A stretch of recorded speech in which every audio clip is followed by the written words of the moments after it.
তোমরা দেখতে পাচ্ছ যে তৃতীয় প্রহরের শুটিং পোর্শন আমি একটু দেখাচ্ছি। আর একদম ওপরে যে ছবিটা দেখছো ওটা হচ্ছে আমার সিন। হয়তো তোমারই জন্যতে যেরকম আমি নায়কের রোলে অভিনয় করলাম, কিন্তু তৃতীয় প্রহরে একটা ছোট্ট সিনে অভিনয় করলাম। ছোট্ট বলতে মোটামুটি 1 মিনিটের একটা চরিত্র অভিনয় করলাম, কিন্তু চরিত্রটা খুব ইন্টারেস্টিং। এইখানে আমার যে চরিত্রটা থাকছে সেখানে হচ্ছে একটা সাধারণ ছেলে।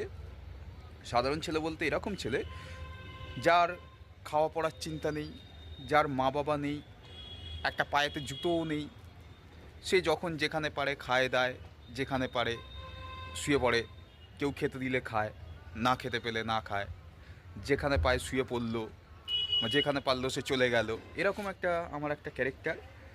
আজকে আমাদের শুটিং চলছে তৃতীয় প্রহর বলে একটি আমাদের শর্ট ফিল্মের শুটিং চলছে এবং এটি লিখেছেন আমাদের ডক্টর কৃষ্ণকলি বেরা। কৃষ্ণকলি দি আমাদের উনি ডক্টরেট কৃষ্ণকলি বেরা এখন বলতে হবে। তো এখন আমাদের শুটিং চলছে, আমাদের সকাল 4:30 থেকে শুটিং শুরু হয়েছে।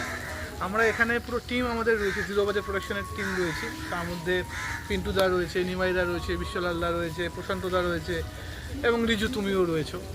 এবং এই ছোট্ট একটা 8 মিনিট বা 10 মিনিটের গল্প একটা, তো এটা আমরা করছি এবং এটাকে আমরা এখন আমাদের কাছে প্রচুর উন্নত মানের ক্যামেরা, উন্নত মানের সেটআপ সবই আমাদের কাছে আছে, সবাই তোমরা দেখেছো কাজ। কিন্তু তবুও আমরা একটু পিছিয়ে, আমি দেখাতে বলবো ক্যামেরাটাকে।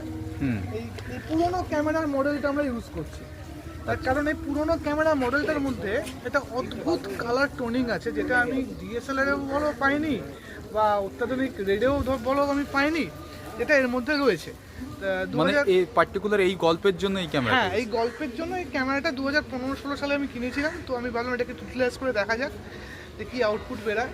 তো যথেষ্ট ভালো আউটপুট বেরাচ্ছে এবং যেহেতু এটা একটা নস্টালজিক ফিল্ম আমরা করছি, তোমরা দেখো, অবশ্যই ভালো লাগবে।